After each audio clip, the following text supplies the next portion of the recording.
अनमोल वचन अखिल भारतीय संत मत सत्संग के संस्थापक और गृहस्थ में आनंद योग के जनक परम संत महात्मा परम पूज्य श्री यशपाल जी महाराज अर्थात परम पूज्य भाई साहब जी द्वारा प्रतिपादित इन अनमोल वचनों का पालन करना अति आवश्यक है।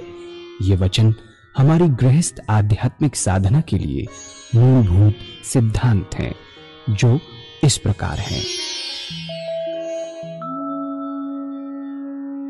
हम दुनिया की हर चीज की कीमत आंकते हैं, अपने मानव जीवन की कीमत भी जाने व परमात्मा की प्राप्ति हेतु साधना करें।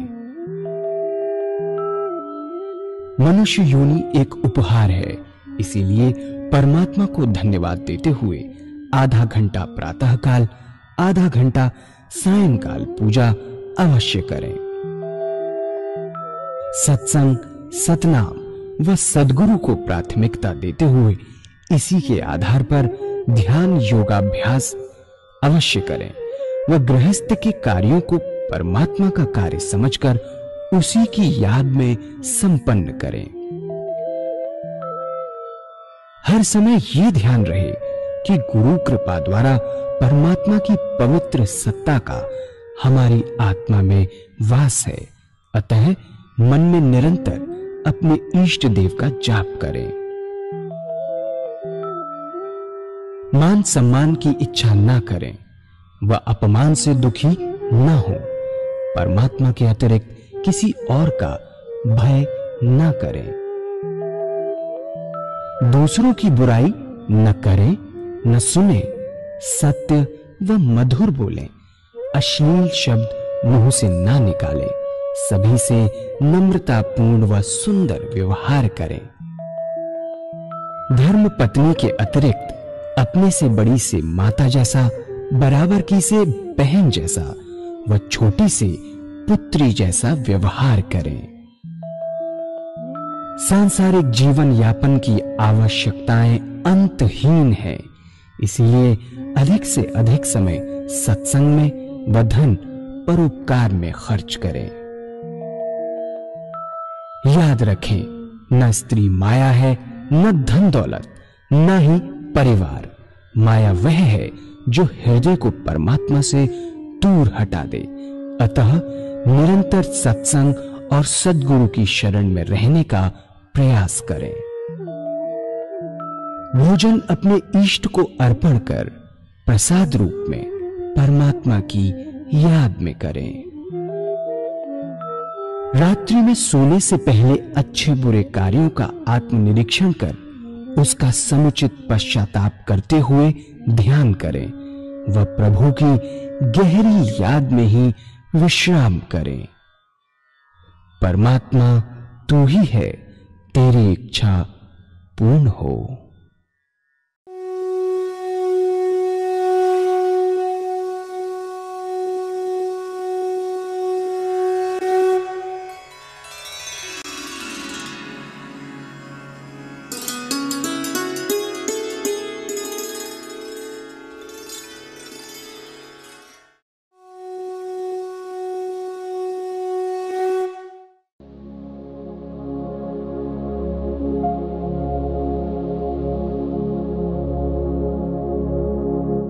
जय सद्गुरुदेव जय पद शरणम श्री स्वरूप चरणों शरणम।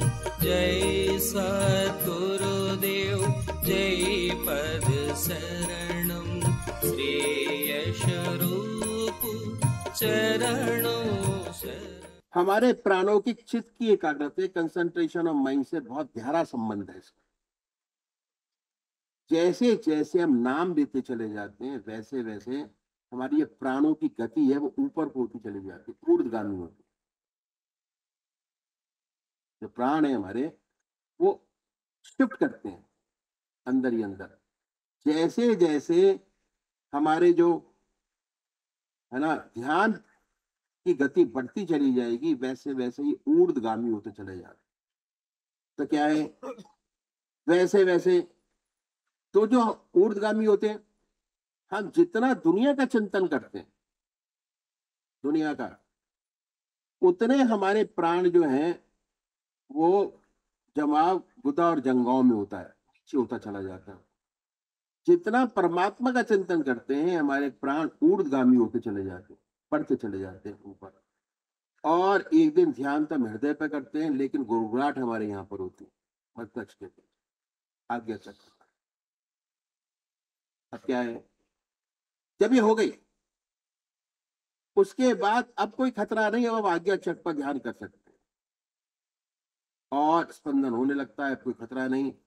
और हमारे जो प्रोग्राम होते हैं उसमें 99% लोगों को ये स्थिति बहुत जल्दी प्राप्त हो जाती है, ऊर्ध्वगामी होते हैं, बहुत जल्दी प्राप्त होती है। जो हमारे रेगुलर सत्संग होते हैं उसमें बैठ कर जो प्रैक्टिस करते हैं ध्यान योग की, 1.25 घंटा ध्यान, 5 मिनट नहीं, 10 मिनट नहीं, अपने इष्ट का ध्यान 1.25 घंटा 2 घंटे, अपने इष्ट जिसको मानते हैं उसके चरणों का ध्यान 2 घंटे, 1.5 घंटा। अब क्या है, ऑफिस में काम कर रहे हैं, आज्ञा चक्र पर स्पंदन हो रहा है, चल रहा है, परमात्मा की याद है। इसलिए हमारे सदगुरुओं ने ध्यान हृदय पर बताया ताकि बड़ी सरलता से काम बन जाए और हमारे अंदर कितने सुंदर गुण पैदा हो जाएं कि हमारे ग्रस्त जीवन में उनकी बड़ी आवश्यकता है, बहुत जरूर। तभी एक भजन होगा, अब भजन के साथ अभी मैंने आधा घंटा आपको बताया, आधा घंटा सुबह पूजा, आधा घंटा सायंकाल। 24 घंटे परमात्मा की याद कैसे बने उसका थोड़ा सा एग्जाम्पल मैं आपको और दूंगा। अभी भजन के बाद हम 10 मिनट ध्यान करने की कोशिश करेंगे जिस तरीके से मैंने आपको बताया। श्री गजानना सी पार्वतीच्या सुकुमार रे, तुला मोदक आवडे फार रे, तुला मोदक आवडे फार। श्री गजानना शिव पार्वतीच्या सुकुमार रे, तुला मोदक आवडे फार रे, तुला मोदक आवडे फार। तुला हार नको, तुला फूल नको, देवा तुला हार नको, तुला फूल नको, तुला दुर्वा आवडे फार रे, शिव पार्वतीच्या सुकुमार रे, शिव पार्वतीच्या सुकुमार।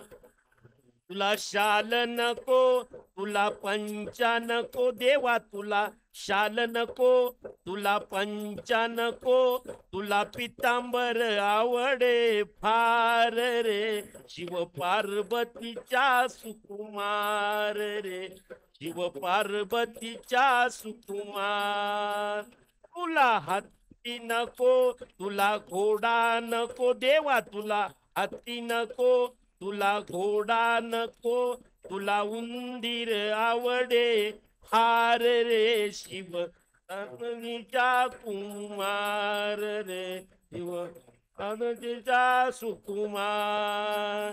श्री गजानना शिव पार्वतीचा सुकुमार रे, तुला मोदक आवडे फार रे, तुला मोदक आवडे फार। इस संतों ने बड़ा विशेष ध्यान रखा कि हमारे काम का समय न लिया जाए, क्योंकि बहुत बिजी लोग हैं, समय नहीं है हमारा। उसका बताया हमारे सदगुरु ने कि हर मनुष्य भोजन करता है, और भोजन करने में आधा घंटा दोपहर को और आधा घंटा रात्रि को लगाता है, आधा घंटा दोपहर और आधा घंटा रात्रि। ये समय खाली है मेरे हिसाब से।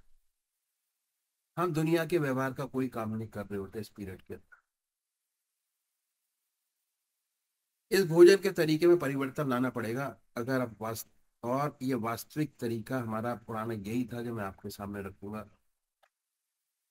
अब क्या है, वेस्टर्न कल्चर की छाप पड़ी हमारे ऊपर और हमारा स्टैंडर्ड 2.5 फुट ऊंचा हो गया। पहले जमीन पर बैठकर भोजन करते थे, अब मेज कुर्सी पर बैठकर भोजन करते हैं। इस बात में कोई नुकसान नहीं, नुकसान क्या है कि जितने दुनिया के वार्तालाप हैं वो हम खाने की मेज पर करते हैं, क्योंकि अपने आप को वेस्टर्नाइज करते हैं।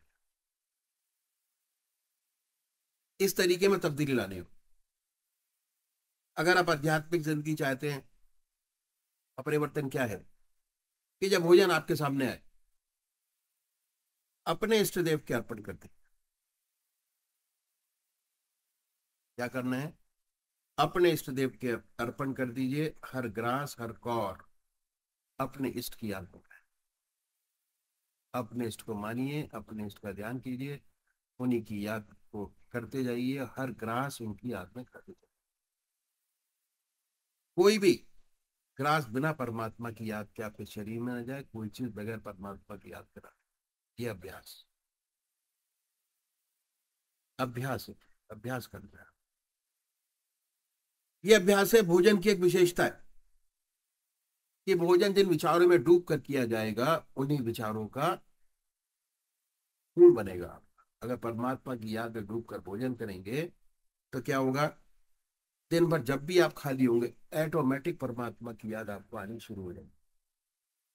अगर 15 दिन आपने भोजन परमात्मा की याद में किया, तो 16वें दिन आपको आदत बन जाएगी उसकी कि जैसे ही भोजन आपके सामने आएगा, ऑटोमेटिक अपने परमात्मा के अंदर लीन होंगे आप भोजन करते। जब भी खाली होंगे, ऑटोमेटिक। भक्ति के लिए जब तक खून आपका भक्ति रंग का नहीं होता, भक्ति नहीं आती। भगवान श्री कृष्ण ने गीता में साधक की दृष्टि से 4 विशेष बात बताई। पहला, आहार की शुद्धि, दूसरी विहार की शुद्धि, तीसरा अभ्यास और चौथा वैराग्य। इस टाइम पर मैं आहार और विहार की शुद्धि कैसे की जाए उसके बारे में आपके सामने रखूंगा। तो ये आहार की शुद्धि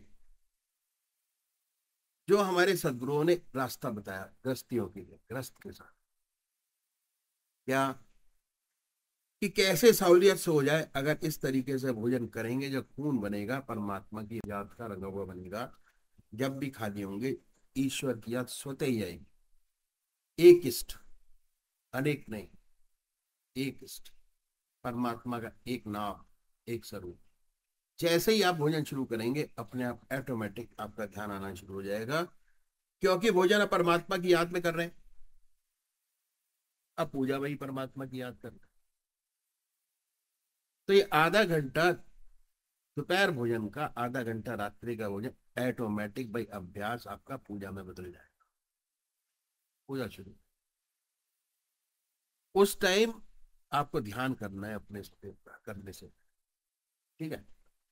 अब क्या है कि बहुत लोग जो है बड़ी भारी जोर दिया किस पर? स्वादेंद्रिय निग्रह पर। जब तक स्वाद पर कंट्रोल नहीं होता, हमारी आत्मा की जितनी इंद्रियां उस पर कंट्रोल नहीं होता, मन भटकता रहता। स्वाद पर कंट्रोल करने का बहुत सुंदर सब तरीका इन संतों ने बताया। बहुत से महात्मा बहुत कष्ट उठाते हैं स्वाद पर कंट्रोल करने। क्या? कोई फीका खाता है, कोई मीठा छोड़ता है, कोई सारी चीजें मिलाकर खाते हैं, बड़ी तपस्या करते हैं। कोई कोई महात्मा तो घास घोट कर पीते हैं, खाने से मतलब नहीं। घास घोटी, पानी डाला, पिया, स्वादेंद्रिय निग्रह करने के लिए, जिसमें आत्मा की इंद्रियों का ठहराव हो। हमारे संतों ने बड़ा सुंदर तरीका बताया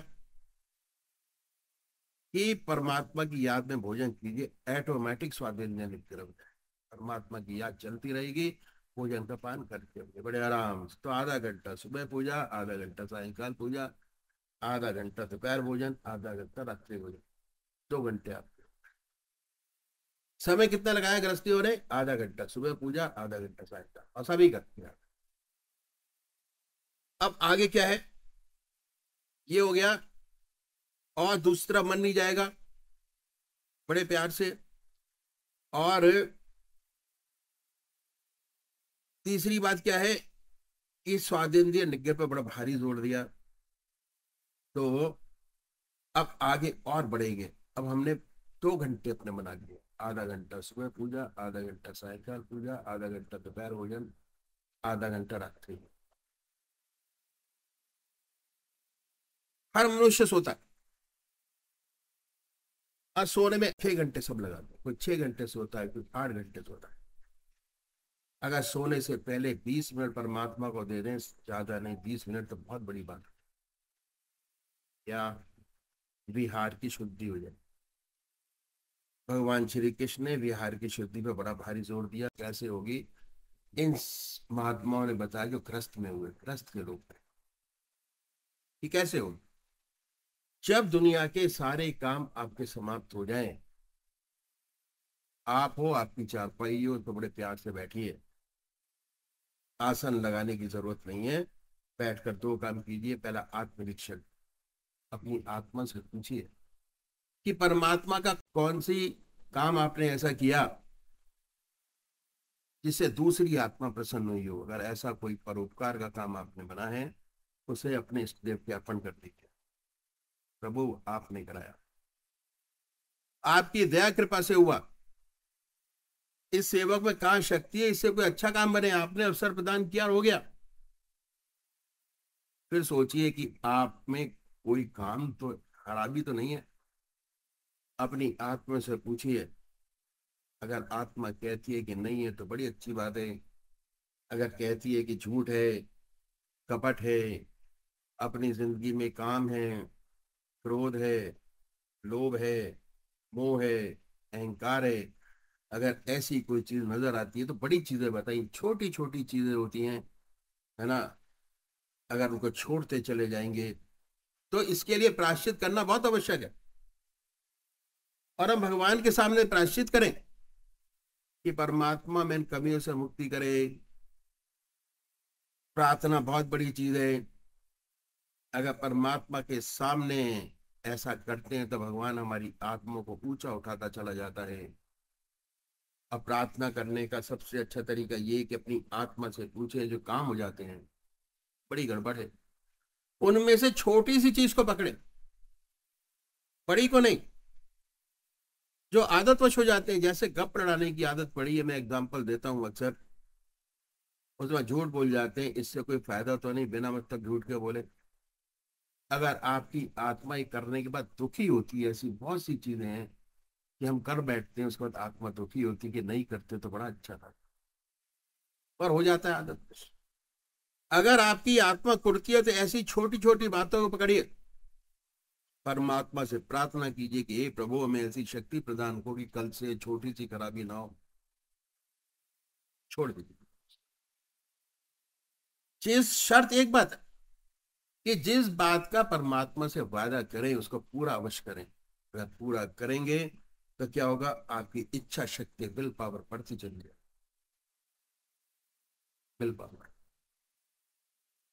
और बड़ी बड़ी कमियां जिसे सोचते हैं कि ना जा पाएंगी, जिन्हें आप सोचते कि नहीं जा पाएंगी, बड़ी बड़ी खराबियां हैं, कमियां हैं, उनमें परिवर्तन होता नजर आएगा, वह भी छूटती नजर आएंगी।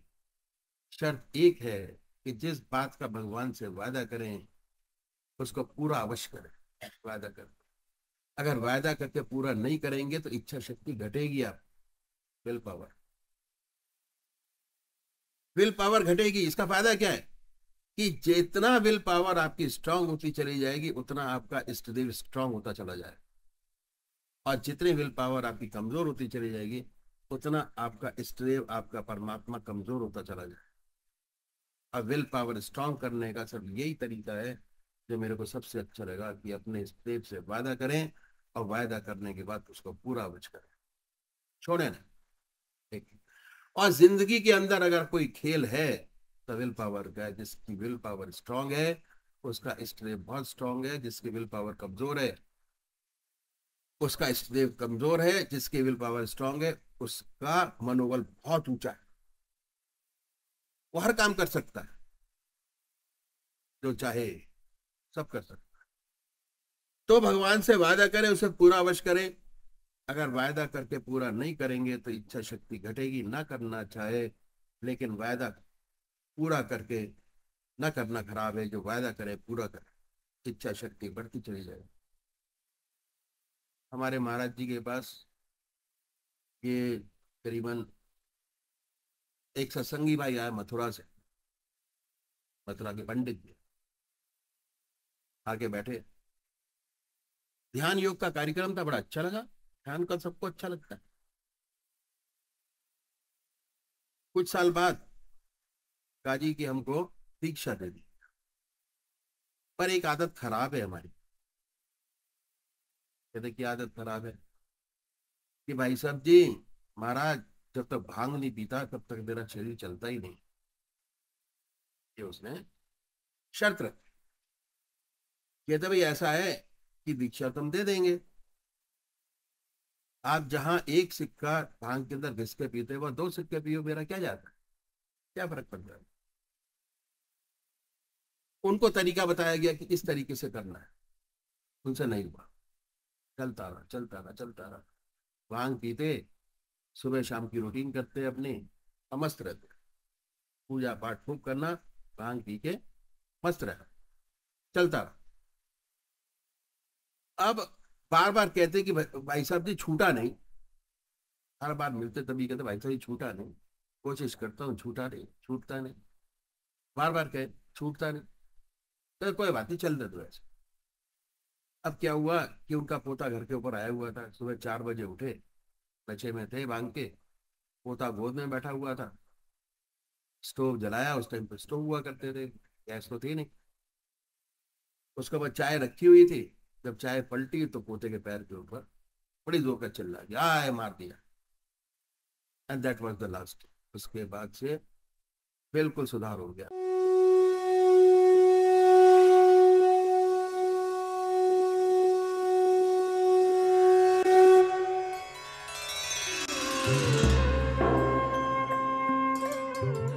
ध्यान योग के कार्यक्रम आनंद योग से निशुल्क जुड़ने के लिए संपर्क करें 9810239677।